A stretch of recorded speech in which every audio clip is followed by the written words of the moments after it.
Okay, good evening, everyone. Whether you're online or here in the council chambers, welcome to the Plan Commission ARB for May 15th. And I see we have one person virtual. Let's start with the roll call. Ryan? Steve Lichtenfeld, Here. Carolyn Gatus, Here. Bridget McAndrew, Here. Bob Denlow, Helen DeFate, Here. Amy Waldman, David Gibson. Okay, we have the minutes from the previous meeting on May 1st. Are there any changes? Hearing none, do we have a motion? Motion to approve as submitted. Second. All in favor? Aye. Opposed? Okay, we'll move on to new business. I see Krista here. Are you representing 8113 Maryland?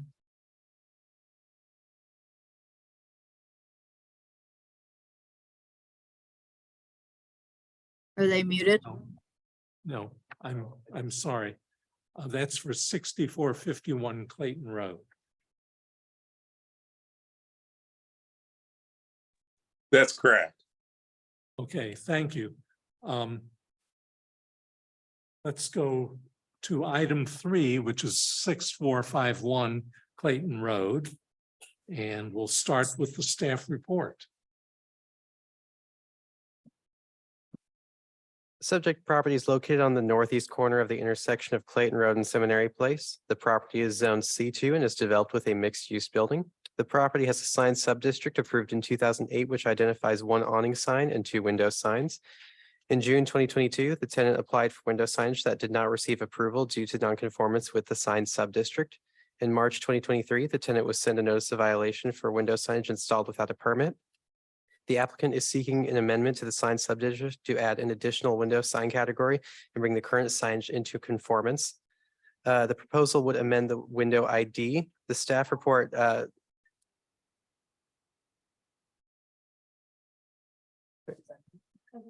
Sit down. the staff report may have indicated that there was going to be an additional sign added to the subject, but I just want to clarify, it's an amendment to the window ID sign. The proposed signage would be similar to the existing window ID sign in that it will span the window parallel to the ground. The amendment seeks to expand the permitted area for the C, which is limited to 5.7% coverage of the window area. This is more restrictive than the city's sign code, which permits up to 10% of the window area to be covered. Sign subdistricts supersede the city requirements regardless of whether the subdistrict is more or less restrictive than the code. As proposed, this sign area would result in the 13% of the window area being covered. Staff are of the opinion that the proposed location is appropriate, but that window coverage should be revised to a maximum of 10% coverage. The application area is not expected to restrict visibility of light or activity. Staff are of the opinion that the proposed sign location will result in a minimal visual impact. Staff recommends approval with the condition that the proposed sign area shall be revised to not exceed 10% of the window area.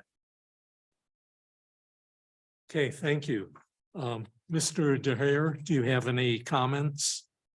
No, sir, other than I think the 10% would be perfectly acceptable. The 5.7 did seem a little restrictive.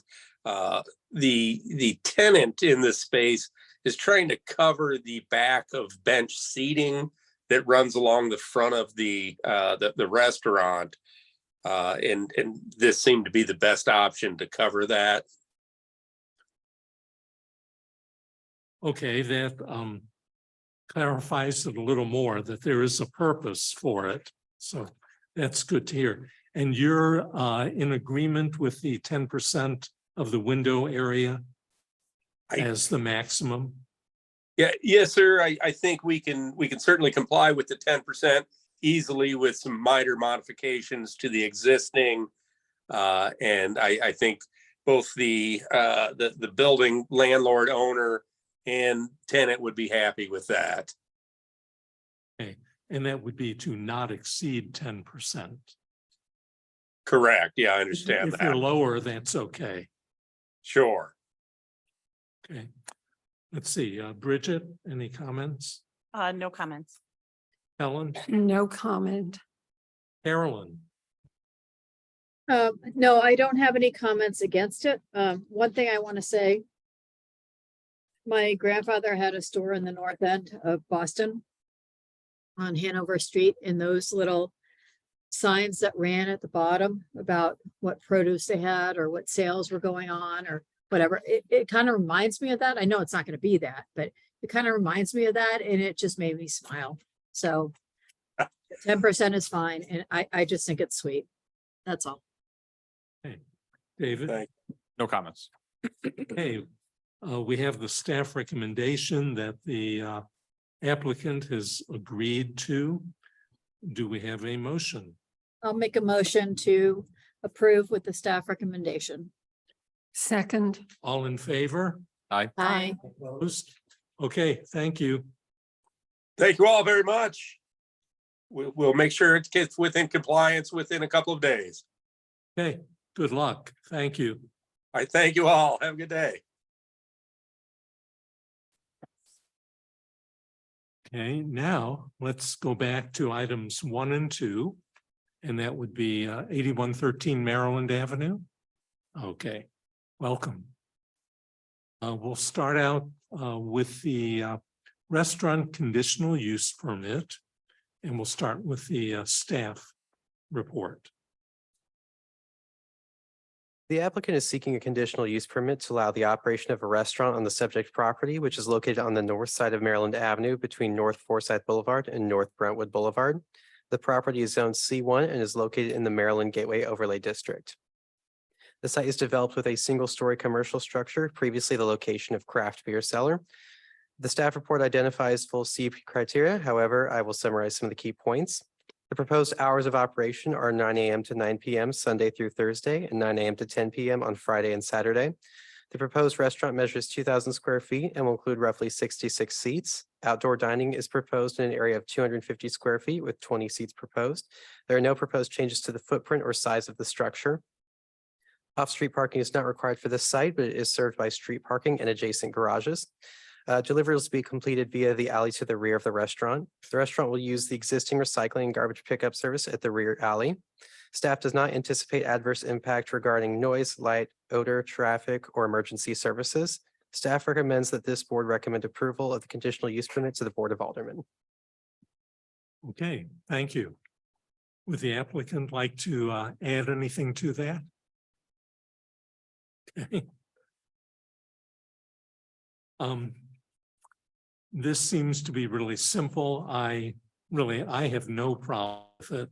It'll be nice to see that occupied in a positive way. Bridget? Yes, I agree. We're always excited to see new restaurants. Helen? Nothing further to add. Carolyn? Nothing further. David? No questions or comments. Hey, we do have a staff recommendation to approve the CUP to the Board of Aldermen. I'll make a motion to approve the CUP to the Board of Aldermen. Sorry. Second. All in favor? Aye. Opposed? Okay, now we'll move on to the alteration and exterior renovation. Ryan? As part of the proposal for the new restaurant, the applicant is seeking to include outdoor dining. The site contains existing brick front patio that is not level. The applicant is proposing the construction of a deck over the patio in order to create a level space. Maryland Avenue slopes down as it moves east to west, creating sloped sidewalks unsuitable for outdoor dining. The surrounding shops are set back from the public sidewalk and include brick patios. These patios are often include stairs to access the sidewalk and a physical barrier comprising of metal fencing or plantings. The exposed deck face is proposed to be Brazilian walnut composite. The trim facade below the deck and the composite differ in color. Staff are of the opinion that any exposed trim be painted, stained, or to match the composite decking. Planters and one handicap accessible table have also been proposed, separating the proposed patio from the sidewalk. The deck would range in height above the existing brick patio with a maximum height of 13 inches. Staff are of the opinion that the use is appropriate and will contribute to street and sidewalk activation. The materials differ from patios nearby, but are in conformance with the city's architectural review guidelines. Staff recommends approval on the condition that any exposed trim shall be painted, stained, or otherwise modified to match the composite decking. Okay, thank you. Do you have any comments? Oh, come up, we need it to be on the recording. You could give us your name. and then My your name is comment. Lee. I'm the, me and my girlfriend, we are the owner. And on that, we will make sure that we will paint the trim on the patio, on the decking to match the color. Yeah. Thank you. Oh, We no like, problem. Thank you. when everyone's in agreement. I think it looks great. You have a lot of seats in there. And we hope that it'll be a very good, successful business. Thank you. Have you had another business in the area? No, we do not. We had one in U City, like the Loop. Well, welcome to Clayton. Thank you. Bridget, I agree. It looks really nice. Welcome. Ellen, I do have a concern about the handicapped seating. That if I come in a wheelchair, I have only one place that I can sit. And I can only have one other person with me. Oh, yes, but we do have like indoor, we have like multiple, a lot, like 66 more seats in indoor. Okay, so the handicap seating is really limited. And if it's only two of us, the people right next to us are a foot higher. Outdoor dining area. Yeah, that concerns me that if I were going there, I would feel it was an afterthought. And that I wasn't really welcome. I was second-class citizen. And you know, it really bothers me, obviously. And my sitting area would be sloped. No, Well, you've accommodated everybody else with the patio, but if I'm handicapped, I'm sitting there in a sloped situation. So first of all, I would like to say thank you for your comment, and I think that's a very good point, very good perspective that we would really like to consider. And I think right now the condition is on the end of the patio that we want to put in this handicap seat, the slope is not as severe as the rest of the area, which was one of the consideration we've already taken with our architect. Like, we actually taken a look at how the floor looks like over there, and that end seems to be the most flat area that we can better host those handicapped guests. But in terms of how many seats are there, I think that's a valid point. And I think, do you have a proposal? And, any of you, I mean, we wouldn't mind go back to our architect and maybe adding more, into our plan. I think that's definitely, something changeable for us. Yeah, I think it should be. I didn't check to see, any requirements that if you're seating so many, then you must have so many handicapped, as we do with parking spaces. I didn't check that for restaurants, but I think if I were in a wheelchair going there, I might go once, I might not even stay. Because How different. yeah, it's like seating me next to the bathroom door. It's not a pleasant space. Yeah. So, and if, and I would literally be on a sloped situation. I would look at expanding it. My first preference would be leveling the working with the slope, leveling it where you can. But making the access to it handicapped accessible, Okay. you know, that I can get there. Maybe like a ramp. Yeah, I was thinking about that. A too. ramp to go up 1 foot. And the maximum your slope is 1 foot. To go up a foot, you need 12 feet. Which the ramp begins to take over. There's also the other restaurants on Maryland, they can put seating near the tree wells. So 5 Star Burger, their accessible outdoor seating is actually within the sidewalk area. So through your outdoor dining permit, you can address additional seating options that are not located on private property as well. Oh, okay. That, Yeah, that's another option that I mean, right now, we're really restricting everything, trying to put it on our, not our personal property, but the landlord. property within the line. But I think, yeah, definitely, like, if we can spend that a little bit out there, that could be a solution to include more handicap seats in there. And just like to, I'm so sorry. no, you go Yeah, ahead. just would like to point it out that our indoor dining area do have more tables. That's definitely handicap suitable for, for the purpose. So, but yeah, we would definitely consider that. And I think the ramp, I don't know if that's a good idea, but I would definitely get back with our architect and see if we want to like include more on the street area so that we can have more, or like you said, like if there is any way for us to kind of flat out that area to basically make one whole handicap dining. No, some of the other restaurants, if you walk, as I have done a number of times, it's a challenge to even me negotiating between chairs because people don't sit close to the table. They push back. I understand, yeah. And there was an instance where someone in a wheelchair was coming towards me. And it was earlier in the evening, so people weren't filling up the seats. And I literally had to push aside a couple of chairs to stand so that the wheelchair could pass, which is not an ideal situation.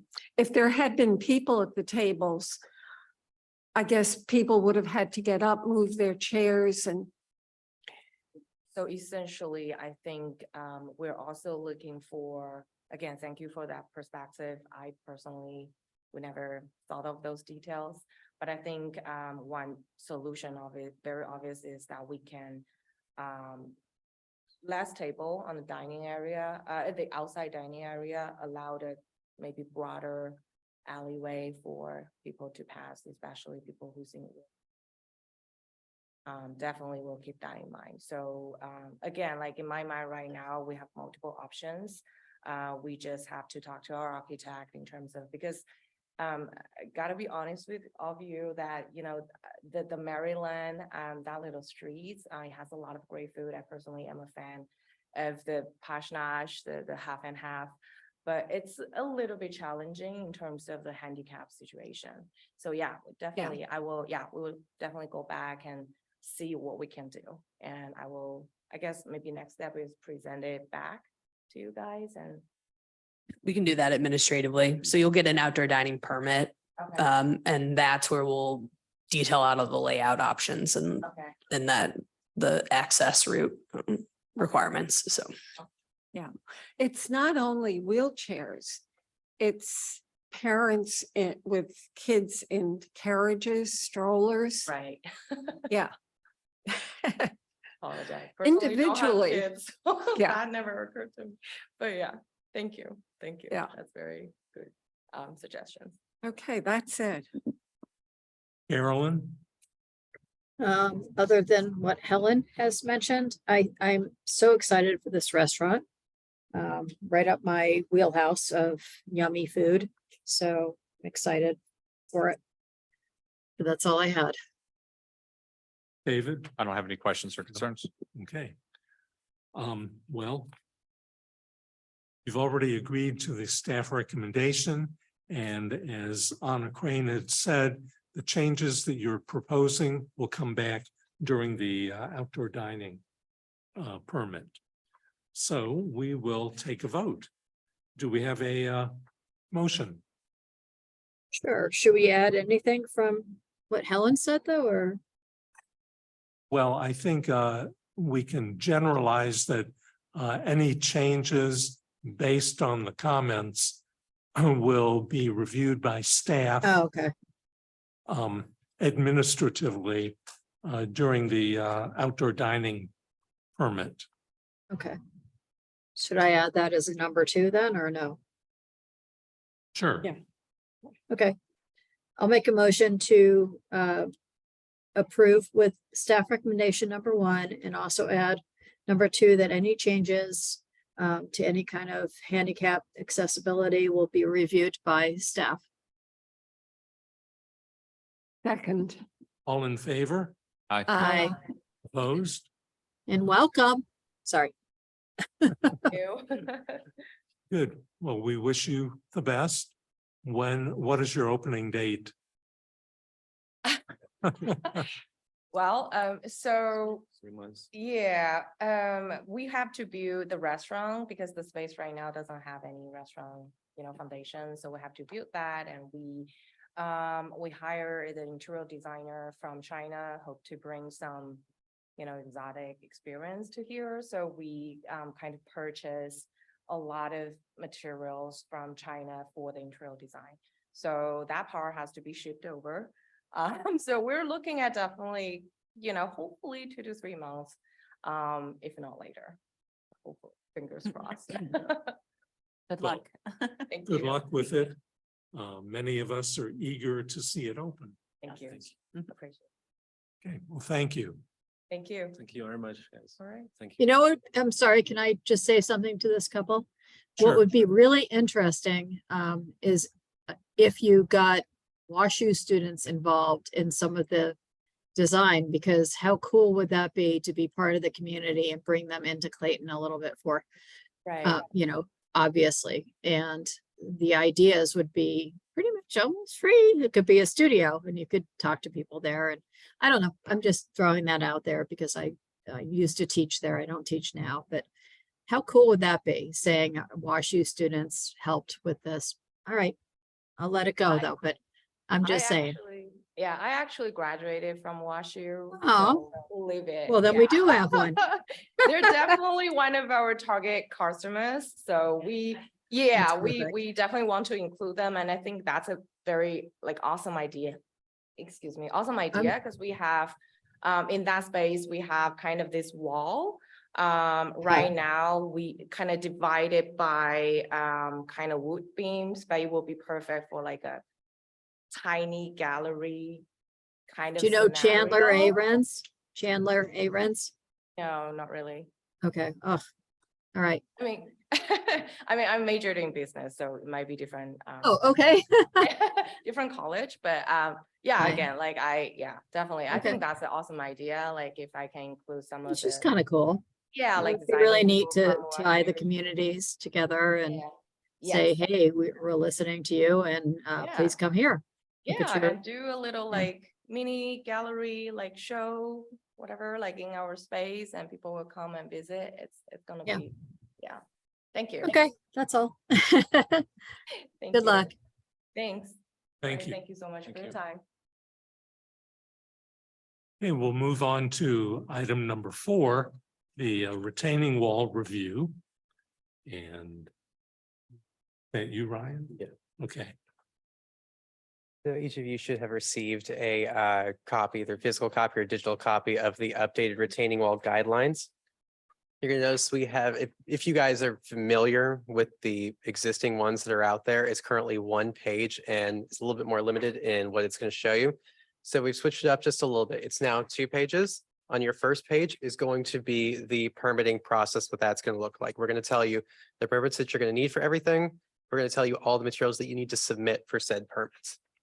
When we jump over to the back, We're directing people to our portal since we're taking most everything now through the online portal. There's still a lot of folks out there that are not as familiar with that process. So that's just another space to kind of put that in front of people. And we're also identifying the materials on the second page. What's kind of changed before from the materials is that now we're basically just saying, here's permitted and not permitted materials, with the one exception being if you have the, if you're using modular block in a front yard, it still has to abide by the standards that were set before. One other additional change is we got a lot of questions about concrete retaining walls. You still can't just do like a plain concrete retaining wall, but it is now clarified that if you are stamping your concrete wall, if you're doing something with that to where it doesn't look like concrete, then that has been clarified. But with that, if you guys have any comments, having seen this, do you guys feel like this is straightforward? Do you feel like this is something that is easy for you to understand, or are there modifications that you might make to it for clarification? I thought it was very clear and to the point. But my concern is, will this be seen by any applicant as being more or less cumbersome? If you're an applicant that is wanting to, I think the biggest area you're going to see this is with the materials. If you're an applicant that is wanting to use a modular block, you will find the process less cumbersome, because right now, if you want to use any kind of modular block in a rear yard, it still has to abide by the standards of the 3 various sizes, colors, textures. And especially for a lot of low walls and rear yards, there's a lot of applicants that would rather not do that. They want to use different materials. They can often become very frustrated with the process. Another example might be those concrete retaining wall options where they want to use something stamped. They're usually, once again, very small rear yard options, but those are the 2 biggest questions that I get regarding those items. I tend to forward them this. They also don't always often understand what permits they're going to need, whether or not they're going to need a building permit, whether or not they're going to need architecture review or administrative. And so that's why we tried to include this chart that's in there to try to explain where you're going to need what type of permit. Okay. I think I'm okay with it, mainly because it really spells it out, I think, much better than we've ever had it before. And hopefully it'll reduce the questions that come to you, reduce the applicants having to come here, and maybe move it along a little quicker. Yeah, the other one that we also get a lot of questions for are the smaller retaining walls in a front yard. So the ones that don't trigger a building permit, we have a lot of those throughout the city, small, holding up, a landscaping area or holding grade away from a driveway. And they're really short right now. All of those are coming to ARB still, even if they meet these material guidelines. So that's another type that we have pulled out and directed straight to the administrative process. Bridget? Anna just answered my question, so I don't have any other comments. Ellen? No, I think it's great. If I'm looking for information on a project, something like this is clear. It tells me exactly what I need to know to go back to the owner and say, yes, you do need a permit. You do need this. The one thing I would add is elaborate on that 48 inches. You say from the bottom of the foundation or footing to the top of the wall. But most people, if they've got like an 18-inch retaining wall, 18 inches exposed, they have no clue that it may be 30 inches below grade. And it will vary depending on what they're doing, the finished materials they're using. If there were just a diagram, the kind of a simple explanation of, okay, bottom of footing, foundation footing, grade, with 30 inches and then 18 inches, that's 48 inches. Because people are going to think, oh, well, I'm just putting up this little wall, it's, what is it, 24 inches? They have no clue. And they'll assume that maybe the foundation or the footing is the thickness of a concrete slab.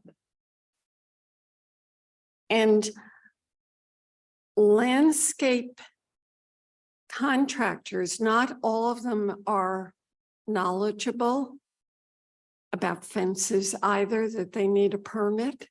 I think just that illustration will help and save a lot of aggravation on. Definitely, we can put a chart in there. That'd be helpful.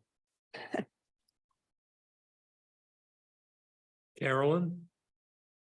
Yeah, no, I agree with everything everybody said at this point. Absolutely. Especially Helen. David? I don't have any concerns. Looks good. Thank you. So you got all the comments? Yep, I would say Ryan's doing a good job of making some of our materials look a lot nicer. So once he's finished this one, then he's on to the next material guideline. So we're gonna have some really coordinated documents when Ryan's done. Great. Yep. And a Wow, lot more- you guys a are lot really more on it. graphic. It's very cool. It should look good. So what do you have, 20 or 30 in the queue? Oh, gosh. See what else is on there? The next ones, we've got fences. We're gonna do something similar for fences, rear yard, all that sort of stuff. Just in general, Ryan and Hobie are starting to research just materials, composite, vinyl, see where we are in terms of sustainability and where we were and that sort of stuff. So we're gonna also create some guidelines like that. And then just in general, the architectural guidelines, if you go to our webpage, we have a page on architectural guidelines. References, we have the driveway material one, that's another one he's gonna redo. And everything on there, instead of having just a lot of text that we have on a webpage right now, he's going to translate all of that into these much more digestible documents for the public. We get a lot of questions regarding our architectural guidelines, and we can direct them to the page that's currently out there, but that's often, there's a lot of text there and people just get kind of scared and overwhelmed when they have to do a lot of reading. So hopefully by having more of these materials out there, we can send project specific information. It'll maybe help people ease into the process a little bit easier. I think most people respond well to a photograph and to a graphic description. Good. We're glad to see it going in that direction. Okay. Helen, any comments? Nothing further. Bridget, Nope, nothing further. Carolyn, Nope. David, Nothing. Stephanie, good evening. Good evening. Nothing, I don't have anything tonight. Okay. Anna, Nope, nothing else for me. Brian, Nothing else? no hints about the next meeting? It looks short right now, but there's still another week. We've got a few things floating out there, so it's hit or miss at this point. Well, I will be absent at the next meeting and I'll see you 2 meetings from now. So everyone in. So we'll be adjourned. Thank you. Good to see you guys, even from afar. Bye.